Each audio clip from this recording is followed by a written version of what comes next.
Welcome to NTD News Today. I'm Kevin Hogan. Let's take a look at our top stories. An intense argument between a senator and a union leader. The two threw verbal punches during a Senate hearing on labor unions after the senator made an accusation. Lawmakers hear testimony on the dangers and promise of artificial intelligence. Questions concerning people losing their jobs and AI being used for war were raised. $600 billion a year. That's how much intellectual property China steals from the U.S., according to experts. We'll hear analysis on how this happens. With over 1 million illegal immigrants released into the U.S., the policy critics call catch and release is under fire. A U.S. district judge ruled on the Biden administration order yesterday.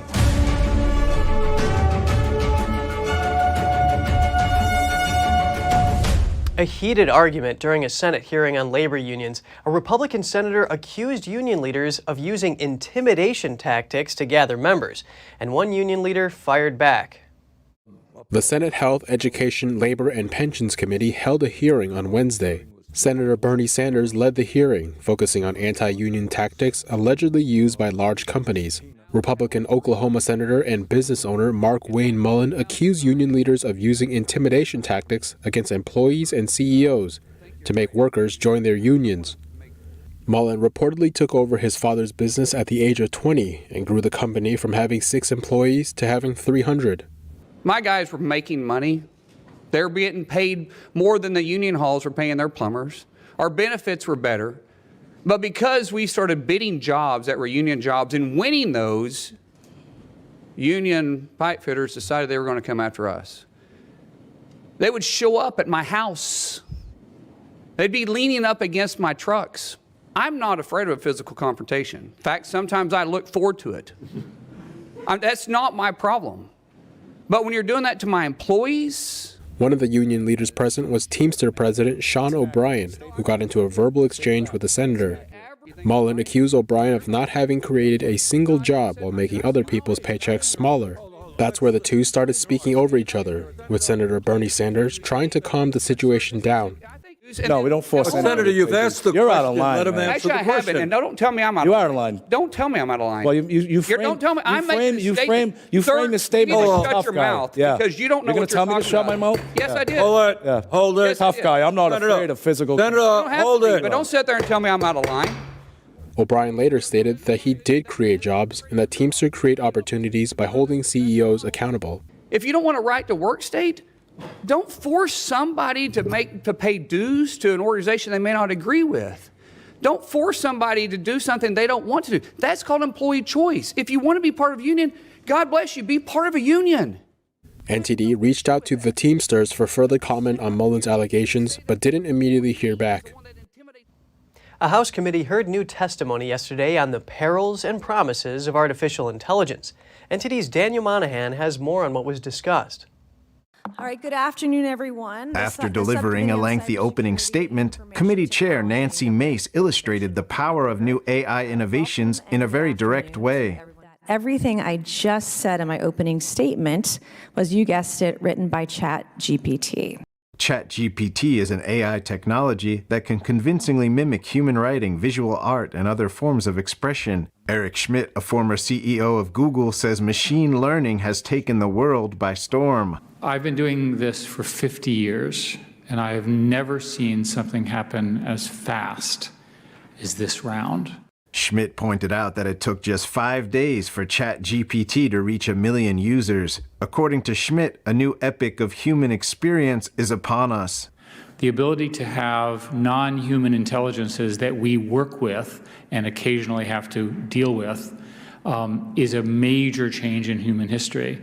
Representative Marjorie Taylor Greene wondered about AI replacing humans. She cited examples of big tech firms doing layoffs by the thousands, with some investing large sums of money into OpenAI. Greene then broached another concern. And I also saw another headline that said Eric Schmidt is building the perfect AI warfighting machine.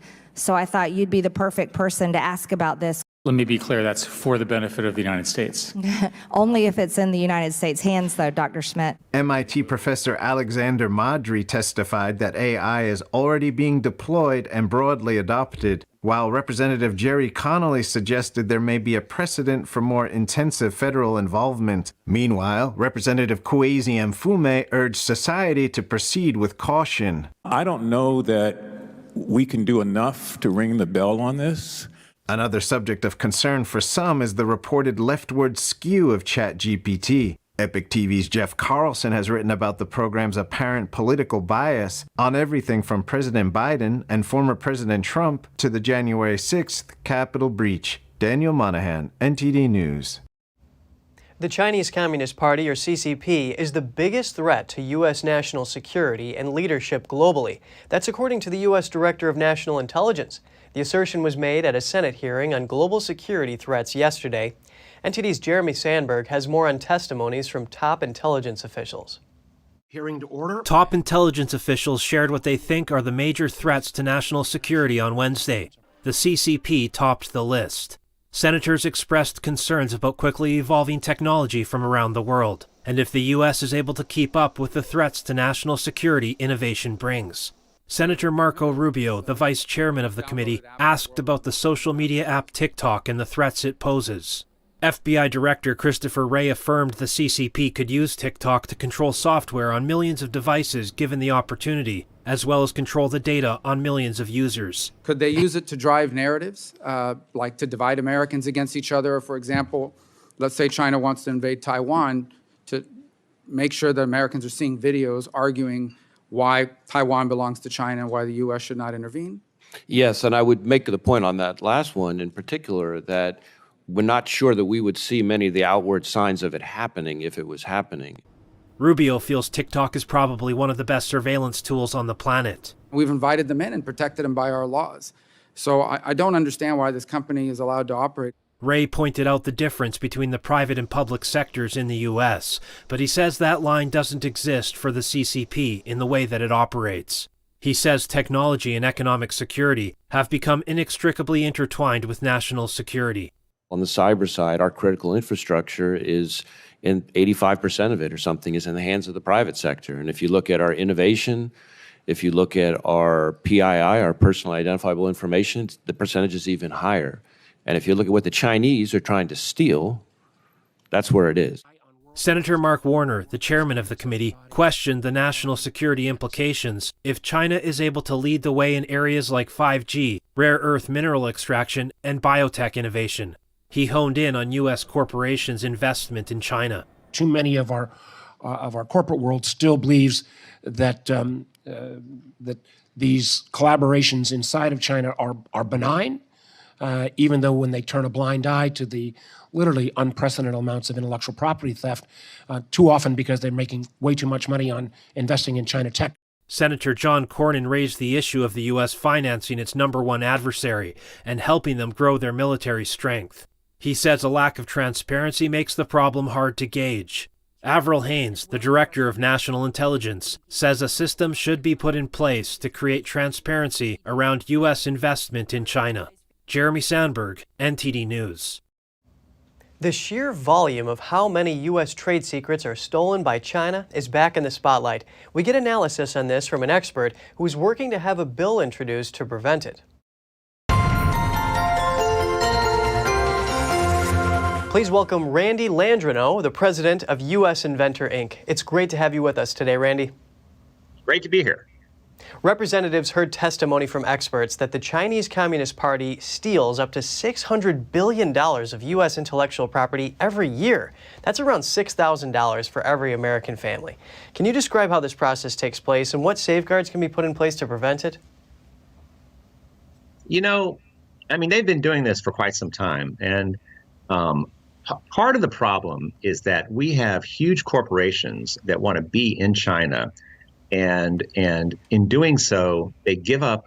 They're required to give up all their trade secrets, and they do so voluntarily to be in that market. And that creates a huge long-term problem because then China has everything they need to simply replace those guys.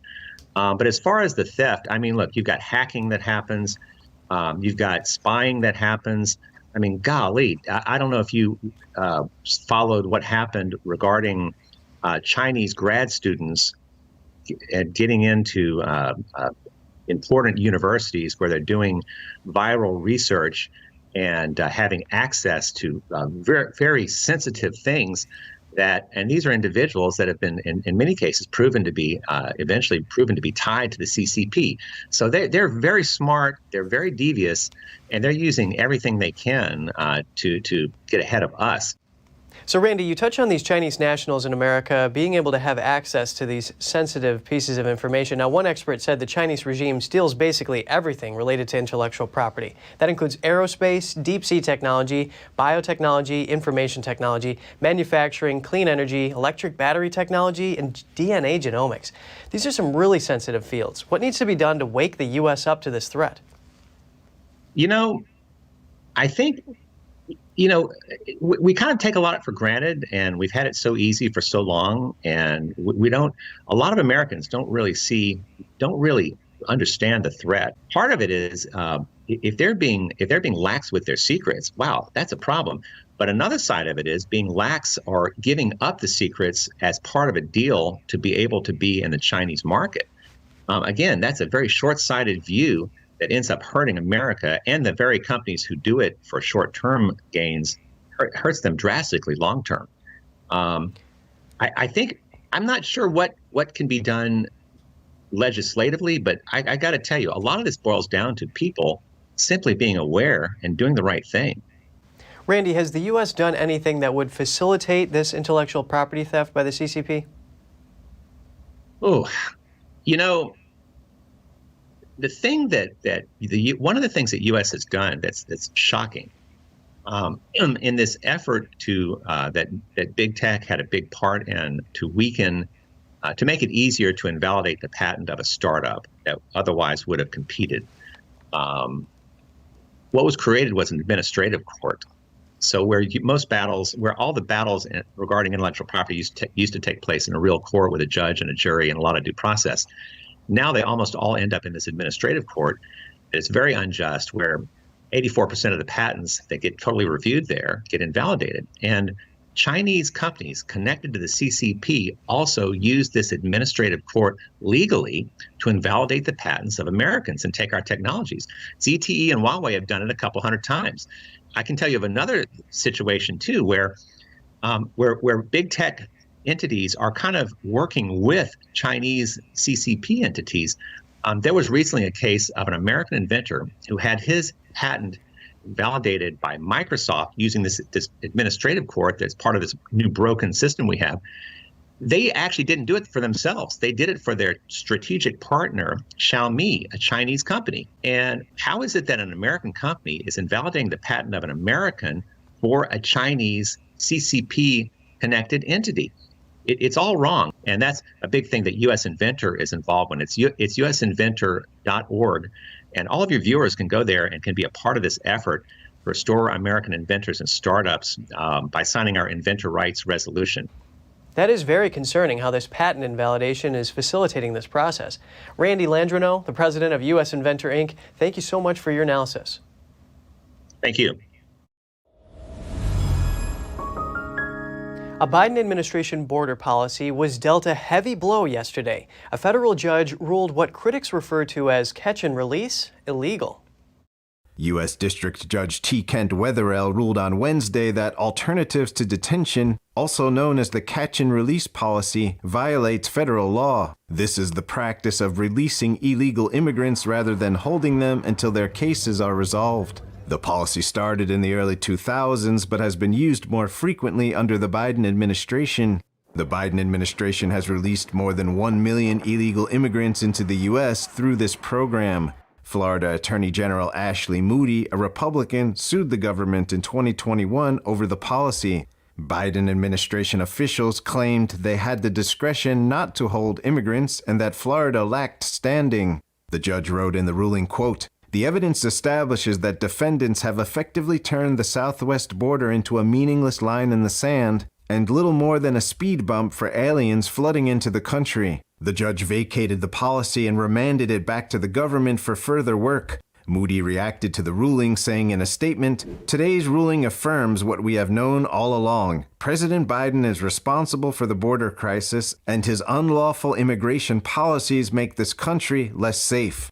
Federal officials did not respond to requests for comment. The ruling was stayed for 7 days to allow the government time to appeal. Over 100 children and teen migrants were flown home to Guatemala yesterday. The unaccompanied minors were found in an abandoned truck trailer in Mexico on Monday. The flight to Guatemala City brought back 106 youths aged 12 to 17. They had been traveling without family. An official at Guatemala's Migration Institute says it's concerning that the number of returns of children and teenagers is increasing. She says many are teenage boys with only primary school education. One of the boys says he tried to leave because he was frustrated by the lack of schooling in his hometown. He says he will probably try again soon. The return of the unaccompanied minors to the Central American country is one of the largest in recent times. Coming up, a government agency says 9 boxes of documents found at President Biden's Washington, D.C. think tank still haven't been checked for classified material. A new report says car thefts across the U.S. reached a 15-year high with over 1 million in 2022. Find out which states saw the highest surges. More in just a moment here on NTD News Today.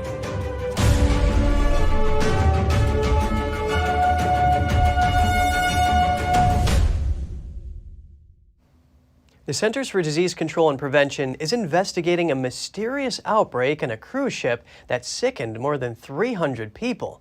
The agency says that 284 passengers and 34 crew members out of a total 4,000 people were sickened. That was on board a Princess Cruises ship between February 26th and March 5th. Their primary symptoms were vomiting and diarrhea, but the cause is currently unknown. The ship ultimately docked in Galveston, Texas, where CDC investigators collected specimens and conducted an investigation. Princess Cruises described the illnesses as mild and noted that the likely cause was norovirus, which is currently on the rise across the United States. 9 boxes of documents found at President Biden's Washington, D.C. think tank still haven't been reviewed for classified material. That's according to the National Archives and Records Administration.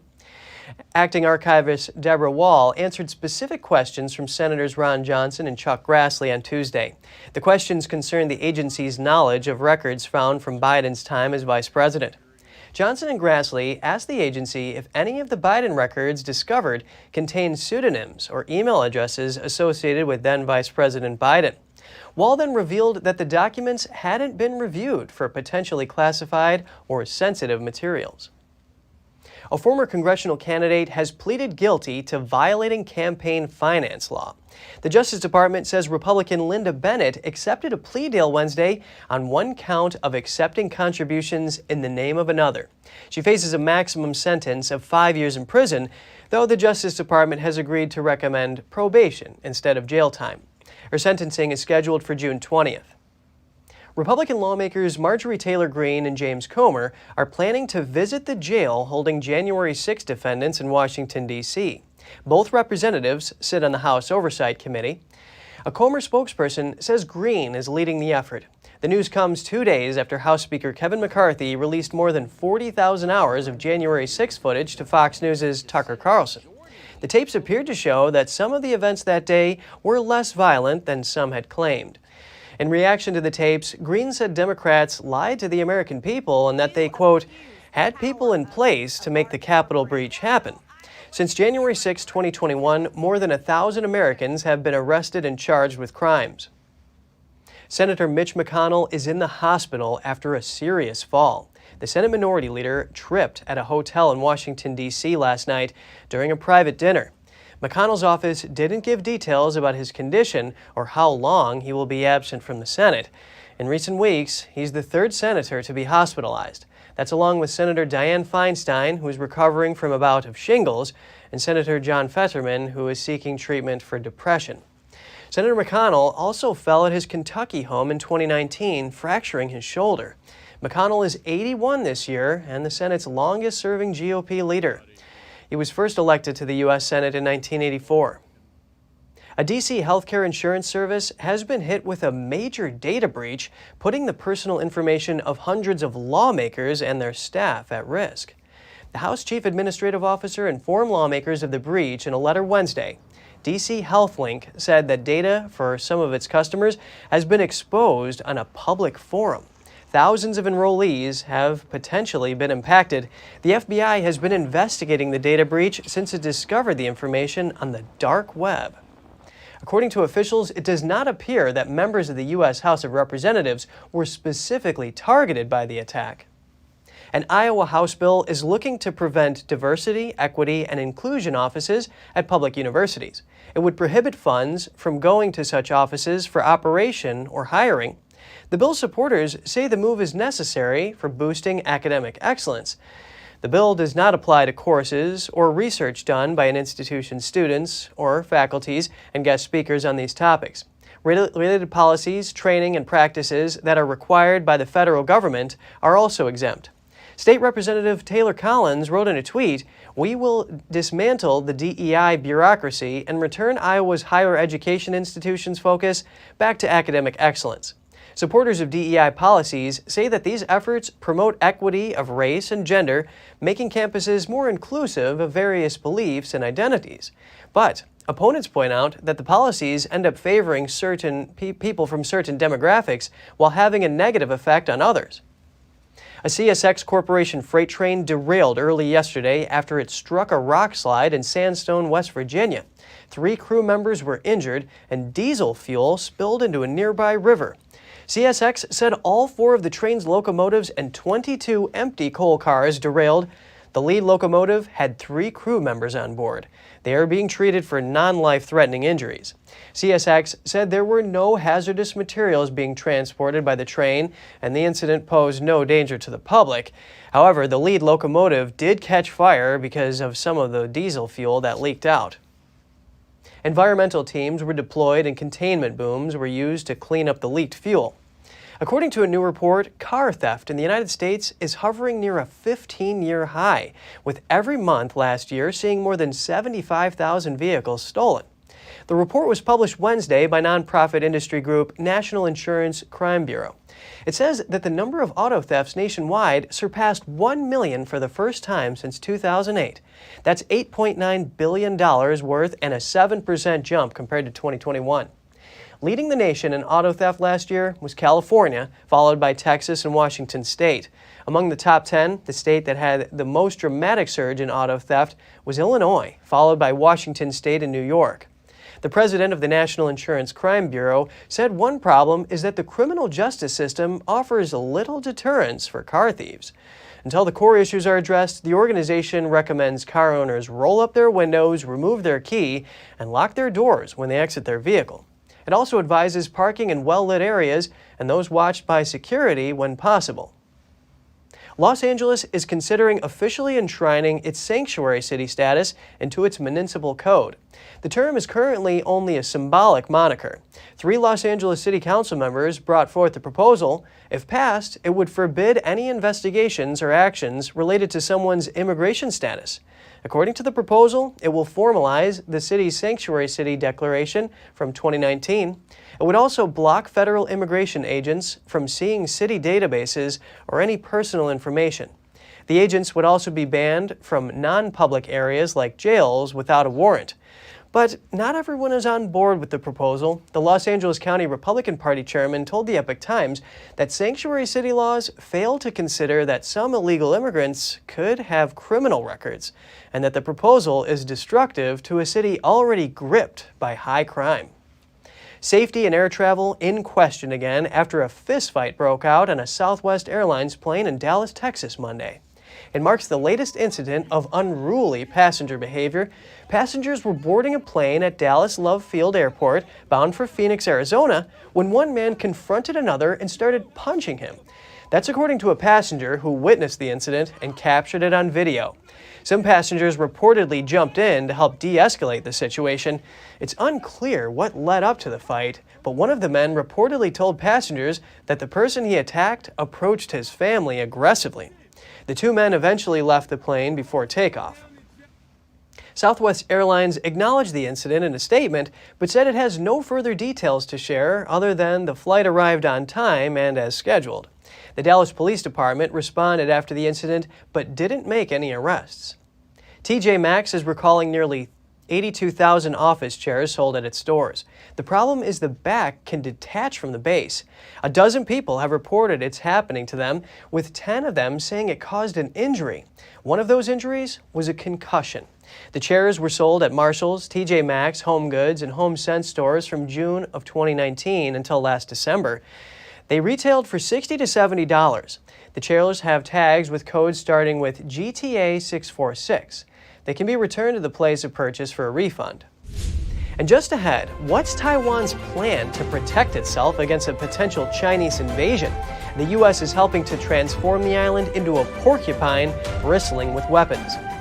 Some of Taiwan's islands are without internet. Taiwan authorities blame 2 Chinese ships for cutting undersea internet cables. We'll have the details soon when we return.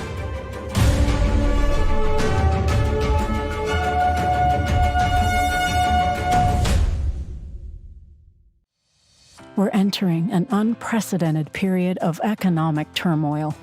The economy is unstable, our government is in shambles, and the global war on energy has created a domestic crisis.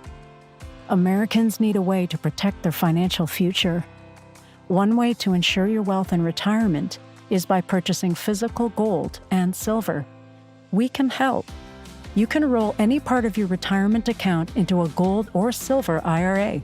Better yet, you can open a gold or silver IRA in 5 minutes or less using our online application.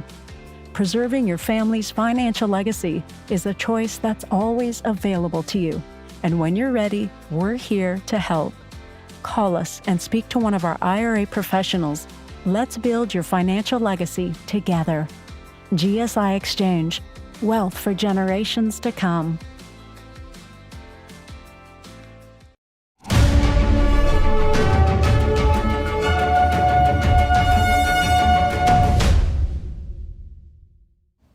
Good to have you back with us. Beijing's wolf warrior diplomacy is back on center stage, and this time it's not limited to Chinese spokespersons, it's now extending to the highest level of the Chinese Communist Party. Xi Jinping started his 3rd term as the head of the CCP with uncharacteristic directness, blaming the United States for blocking China's rise. In a speech on Monday, he said Western countries, led by the U.S., have implemented all-around suppression and a siege against China, and it's brought unprecedented and severe challenges to China's development. He further called on Chinese people out to, quote, dare to fight and be good at fighting in order to constantly win new and greater victories. The directness of Chinese leaders may earn some applause from the nationalist audience in China, but risks prompting raised eyebrows abroad. The White House responded to China's warning on Tuesday. National Security Council Coordinator John Kirby said the U.S. seeks a strategic competition with China, not conflict, and that the U.S. aims to compete and win that competition with China. He added that Washington absolutely wants to keep it at that level. The U.S. ambassador to Japan says China should not be surprised that Washington and its allies in Asia are deepening military ties. In an exclusive interview with CNN Wednesday, Rahm Emanuel talked about Beijing's aggressive behavior toward many of its neighbors. China is going to have to realize if you want to be a respected, which is what they want, leader of the world, you have to actually respect the people you're interlocking with. You cannot constantly have one hammer. That is, they have had a confrontation or near confrontation with multiple countries in the region consistently. Responding to Beijing's warning, the U.S. is not to cross the first red line, meaning Taiwan. The island's defense minister said Taiwan will not allow repeated provocations from China. Tensions over democratically governed Taiwan have spiked over the past 3 years. Beijing is ramping up diplomatic and military pressure to get the island to accept Chinese sovereignty. Beijing sees the self-governing island as part of Chinese territory and vows to take over Taiwan by force if necessary. With Washington intensifying support for Ukraine as it battles Russia, it's also preparing for war on another front, a potential conflict with China over Taiwan.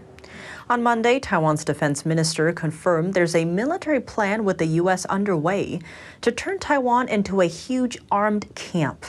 Military exercises China has conducted around the island show that it will likely blockade the island if invaded. Taiwan would then have to hold out on its own until the U.S. or other allies intervened. The weapon buildup in Taiwan is part of Washington's so-called porcupine strategy to arm the island for a potential war with China. The goal, to raise the cost to China should it decide to invade. Taiwan has also been learning from Ukraine about how smaller armies can inflict heavy losses on larger rivals. That's by favoring smaller, more mobile weapons.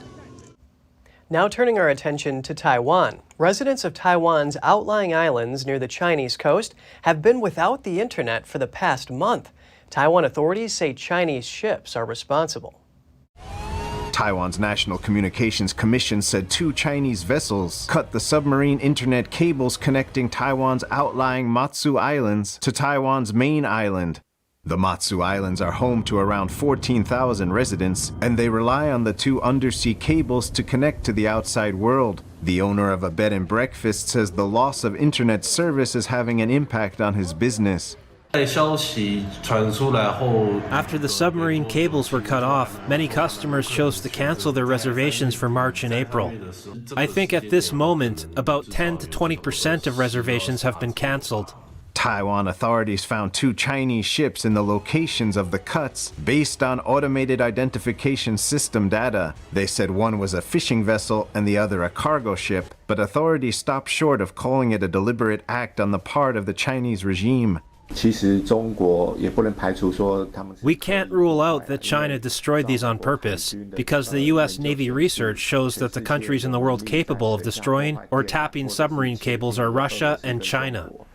A major Taiwanese telecom provider has set up microwave transmission as backup for the residents, but the service is extremely slow compared to regular internet. The head of Lianqiang County, which covers the Matsu Islands, has asked for help from Taipei. He also discussed the cables on a recent visit to China. Relevant units in China are willing to help. The deputy general manager of China Mobile also attended the meeting. He sent a group of technicians to help. The earliest cable-laying ships can come as April 20th because there are a limited number of vessels that can do the job. For now, the only thing residents can do is wait. If you have any news tips or feedback for the show, don't hesitate to email us at news.today@ntd.com. And still to come, the head of Russia's Wagner mercenary group says his fighters captured a major portion of the Ukrainian city of Bakhmut. The rest of the city could be in danger of falling. The country of Georgia nixes a controversial bill after mass protests. Opponents say it would make the country more authoritarian. More shortly here on NTD News Today.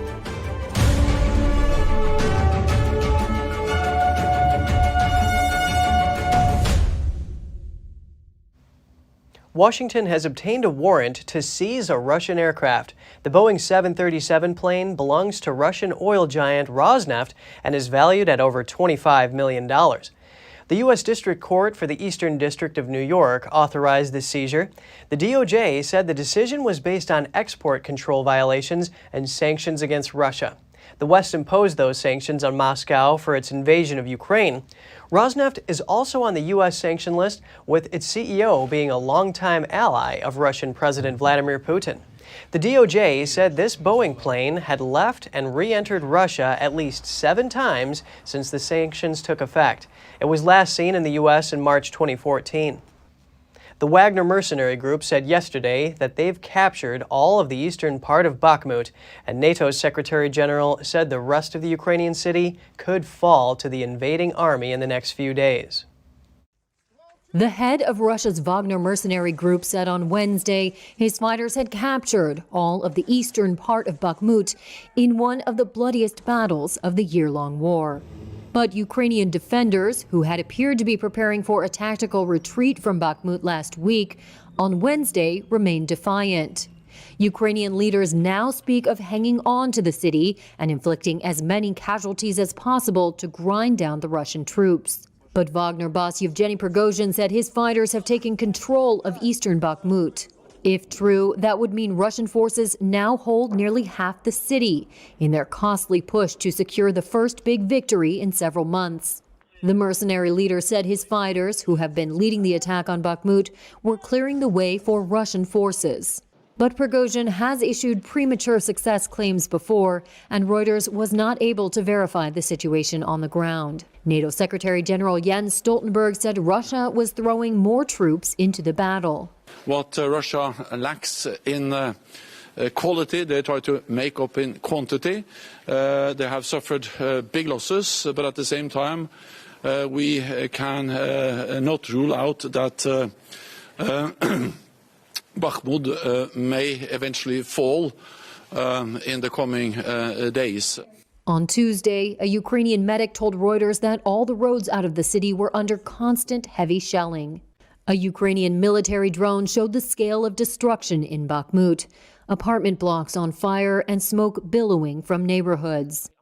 U.S. Director of National Intelligence Avril Haines on Wednesday described the fighting in Ukraine as a grinding, attritional war. She said U.S. intelligence does not foresee the Russian military recovering enough this year to make major territorial gains. Belarus officials are confirming a February attack on a Russian aircraft parked near the Belarus capital of Minsk. The country's leader, Alexander Lukashenko, says activists from the opposition party are responsible. The suspect used drones to carry out 2 explosions in late February, causing damage to the A-50 surveillance jet. The A-50 is a key airborne early warning aircraft. Georgia's ruling party says it's dropping a bill on foreign agents after 2 nights of violent protests. The protesters called it a Russian-inspired authoritarian shift.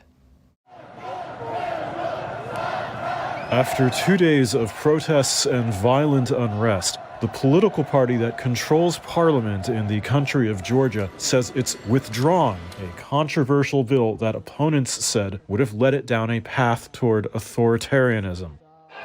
Dubbed the Foreign Agents Bill, opponents say it was inspired by a Russian law that's been used to crack down on dissent there for a decade, although its creators say it was modeled after an American law from the 1930s.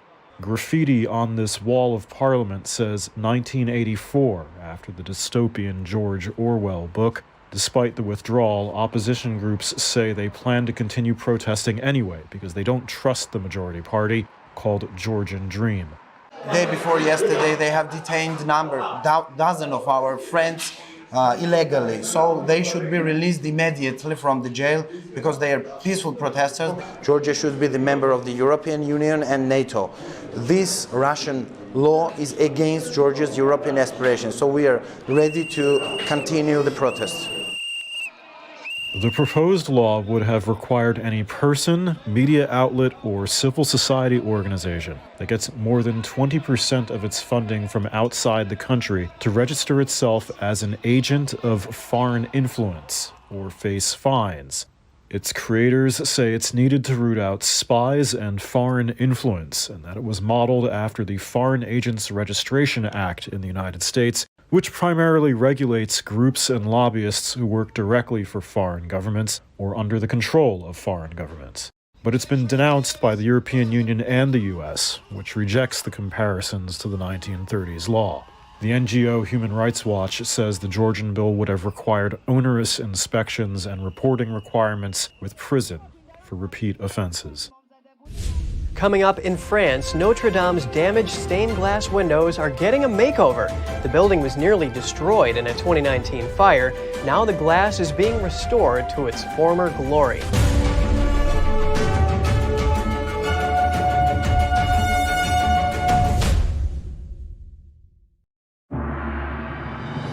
More than just beautiful dance. It's a touch of the divine. More than just legends. It's the beautiful culture and wisdom of China before communism. More than just a performance. It's an experience that awakens the soul. See it at least once in your lifetime. Shenyun, coming to Lincoln Center. Tickets at shenyun.com. The Fixture Pioneer, CGM. Professional AI intelligent fixtures. All-round integration of 4 systems. High precision, high durability, high quality, 2-micrometer repetition accuracy, more than 80 patent certificates, ISO 9001 approved. Precision clamping to meet your every need. CGM has it all. Pride of Taiwan, CGM.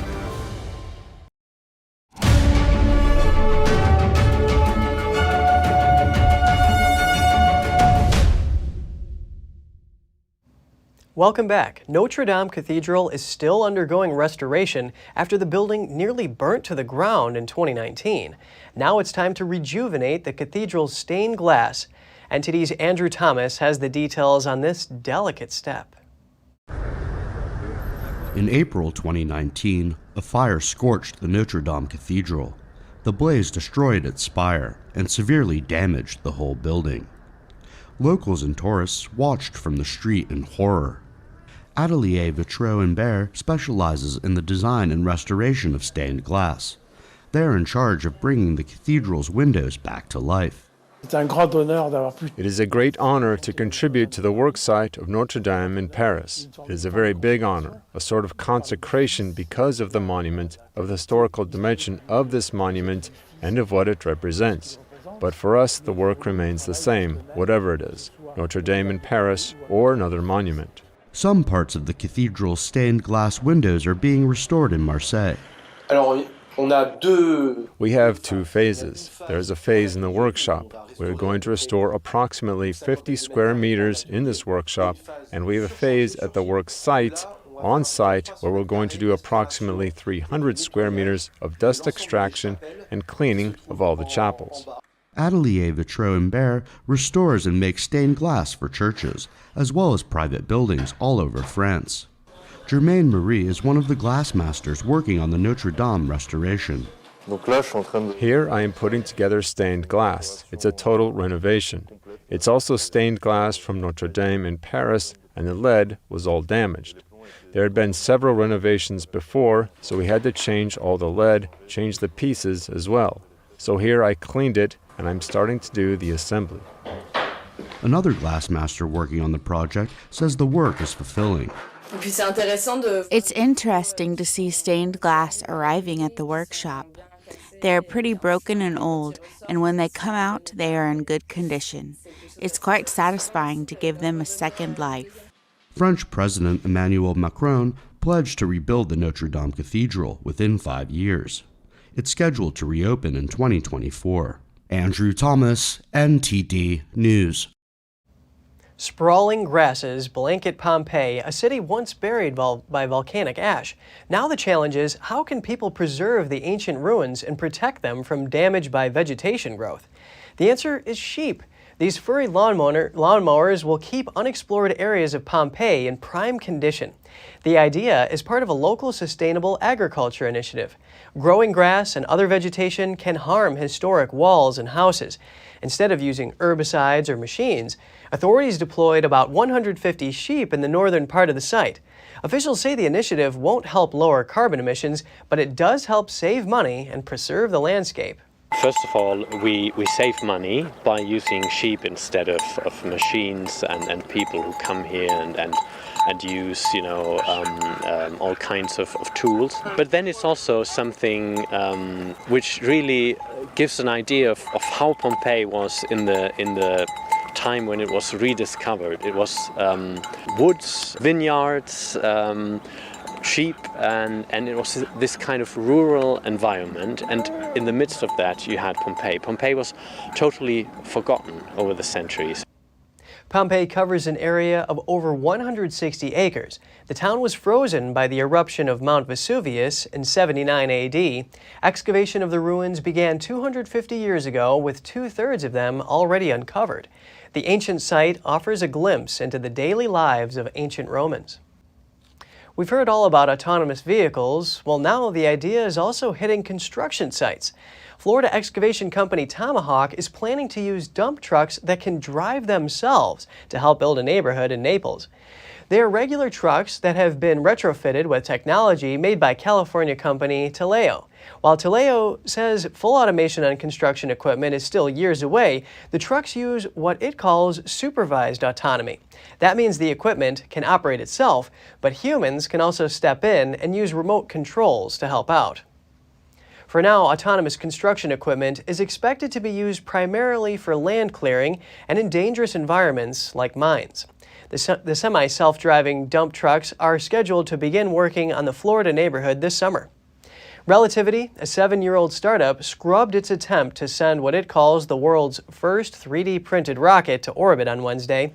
The rocket, a 110-foot-tall vehicle designed to haul lightweight satellites to orbit, was to launch from Cape Canaveral Space Force Station on Florida's east coast. The countdown was put on hold several times during the afternoon launch window as the team was troubleshooting various issues before the company announced on its live stream that the launch was scrubbed. Relativity did not immediately say when the next launch attempt would be. NASA is tracking a new asteroid that has a small chance of hitting Earth in about 20 years on Valentine's Day in 2046. The asteroid is named 2023 DW. It's 164 feet in diameter, about the size of an Olympic swimming pool. Officials say the chance of it actually striking Earth are 1 in more than 600. On NASA's risk scale, they rank it as extremely unlikely, with no cause for public concern. The agency says it continues to monitor the asteroid daily and that the risk level is likely to decline as they gather more information. The asteroid could cause severe damage if it were to strike near a heavily populated area. A much smaller asteroid struck Russia in 2013. It generated a shockwave that injured 1,500 people and damaged thousands of buildings. And just ahead, a new series follows up-and-coming tennis stars as they compete around the world. The featured players discuss their experiences on the show. More to come here on NTD News Today.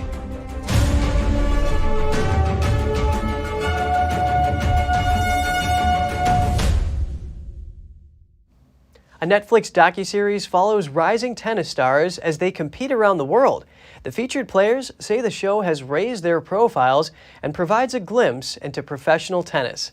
NTD's Andrew Thomas has more. You step on that court, time stops. Netflix's Breakpoint focuses on a group of up-and-coming players including Casper Ruud, Felix Auger-Aliassime, and Taylor Fritz. The series follows them as they try to navigate the pressure-filled world of professional tennis. I was doing a week of training in Florida before going to Acapulco, and one lady came up to me at Publix and said, you know, me and my husband were watching you last night on TV, so on the Netflix show. One episode follows Ruud's run to the final of last year's French Open. One scene depicts a heated exchange between the Norwegian and the grounds crew. Well, I mean, there was an incident during the Roland Garros before the semifinal where I was quite angry, you know, honestly, because, you know, the court crew wouldn't let us warm up before the match. They said that it was supposed to rain. It wasn't raining when we arrived on court. Canada's Auger-Aliassime feels the impact of the show most acutely in the U.S., the biggest market for Netflix. Yeah, I mean, it's nothing like crazy that you would think, but it's just that people, they say, oh, I saw you on the Netflix, or I just watched your episode, I loved it, and or they say, yeah, like, I wish you luck. So it's just nice interactions with people that maybe were not tennis fans before.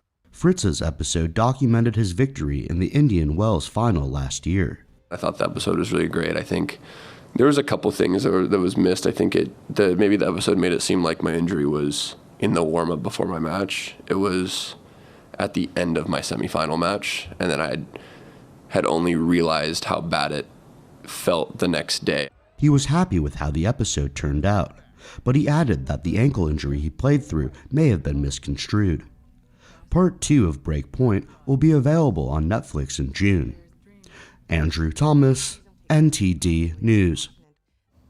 A heroic rescue in Austin, Texas last Sunday. An NFL player pulled a man to safety from a burning car.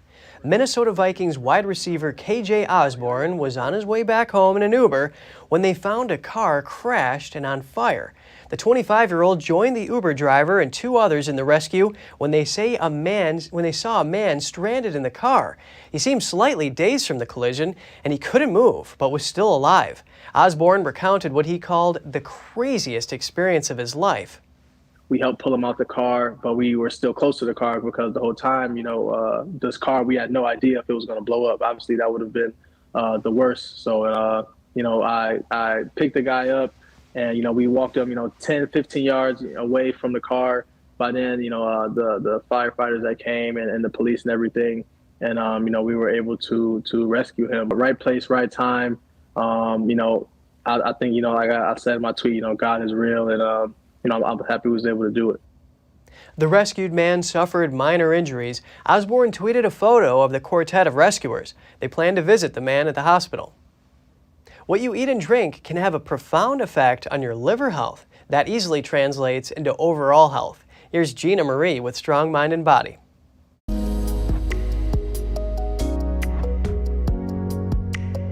Your liver plays a significant role in overall health. It also plays a key role in metabolism, nutrient absorption, and removes waste and toxins. You'll want to avoid alcohol plus sugary and processed foods. That's because they cause big problems for the liver. But there are things you can start eating that may help to build back damage. This can make your liver stronger and prevent liver diseases. Let's start by looking at coffee. Research suggests that coffee may protect against liver disease. It can also improve liver health, particularly in those that already have liver issues. Coffee can also boost antioxidant presence. It can also help to limit inflammation and fight free radicals. Drinking 3 cups a day may be the ideal dose. Next up, India's gift to the world, turmeric. Curcumin is the active ingredient in turmeric. It may also have benefits for liver health. It is a popular spice in Indian food and is often used in curries. Turmeric is a rich source of antioxidants with a host of health benefits. If you elect to supplement with turmeric or curcumin, speak with your natural health professional. Roughly 5% of the population may experience liver trouble by taking turmeric supplements. And finally, grapefruit. Grapefruit contains 2 antioxidants that may benefit liver health. Research suggests these antioxidants reduce inflammation and protect liver cells. Include a grapefruit with breakfast. It's an easy way to include this nutrient-dense citrus fruit into your diet. Other foods that are good for your liver include dark berries, beets, broccoli, Brussels sprouts, and kale. These foods can help your liver right now. The Food and Drug Administration is proposing new rules to ensure tobacco users really know what they're getting. The proposal would standardize the way tobacco products are made and packaged. That includes cigarettes, cigars, chewing tobacco, and e-cigarettes. The FDA says there have been inconsistencies between what's in e-cigarettes and what's on the label, noting some products have been contaminated with metal, plastic, and glass. In a news release, the FDA said that while no tobacco products are safe, the proposed rules are intended to minimize or prevent additional risks associated with the products. There will be a public hearing on the proposal April 12th.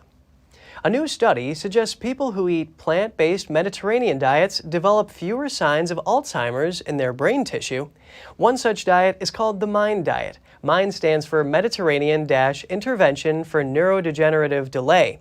It's a mouthful, but a healthy one that's also good for your brain.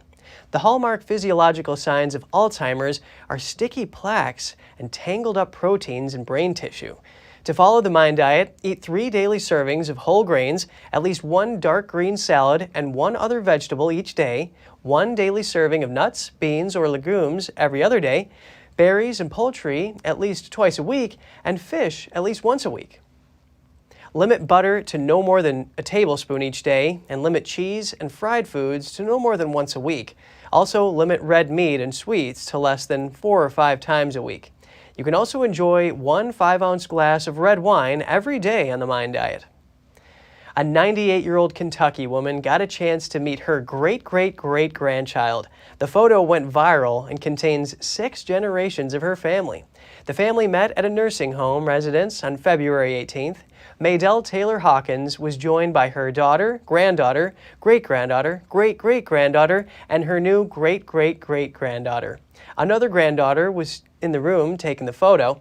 Altogether, Hawkins has 106 grandchildren, 222 great-grandchildren, 234 great-great-grandchildren, and 37 great-great-great-grandchildren. A new addition to the family is expected soon.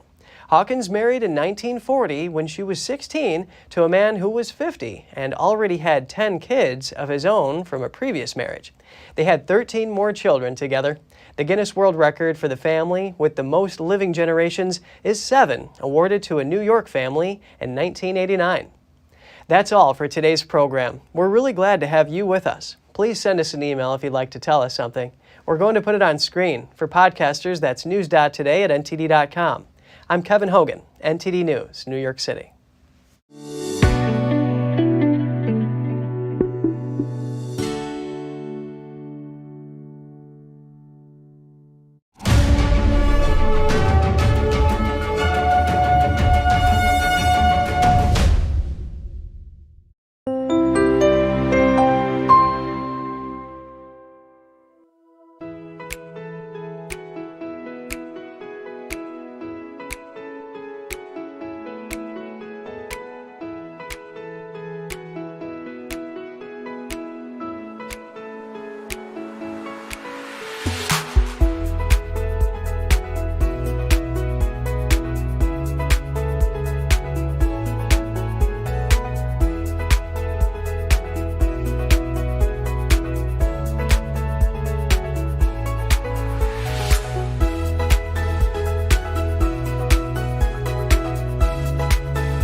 Thanks for watching us on YouTube. Did you know YouTube only keeps selective videos on its platform? So if you want to make sure you get the full picture, just subscribe to our newsletter. Go to newsletter.ntd.com and sign up. It's free.